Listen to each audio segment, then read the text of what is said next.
ഈശോ മിശിഹായ്ക്ക് സ്തുതിയായിരിക്കട്ടെ. ഭാരതീയ ക്രൈസ്തവരെ സംബന്ധിച്ച് ഏറെ പ്രാധാന്യമുള്ള ജൂലൈ 3 ദുഃഖ്റാന സമാഗതമായിരിക്കുന്നു. ക്രൈസ്തവ സഭയുടെ സ്ഥാപകനും ഈശോയുടെ പ്രിയ ശിഷ്യനുമായ വിശുദ്ധ തോമാസ് സ്ലീഹായുടെ ഓർമ്മദിനവുമാണ്. എൻ്റെ കർത്താവേ, എൻ്റെ ദൈവമേ എന്ന മഹത്തായ വിശ്വാസ സാക്ഷ്യം ലോകത്തിന് നൽകി തൊട്ടറിഞ്ഞ വിശ്വാസ സാക്ഷ്യത്തിൻ്റെ പ്രതീകമായി മാറി വിശുദ്ധ തോമാസ് സ്ലീഹ. ഗലീലയിൽ ജനിച്ച് മൈലാപുരിയിൽ മരിച്ച ഭാരതത്തിൻ്റെ അപ്പോസ്തലൻ, ദീദിമോസ് എന്ന് വിളിക്കപ്പെടുന്ന ഈശോയുടെ 12 ശിഷ്യന്മാരിൽ ഒരാൾ.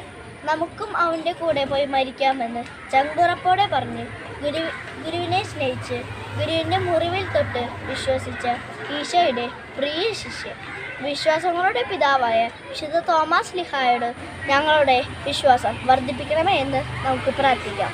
നന്ദി, നമസ്കാരം, ജയ് ക്രിസ്തു.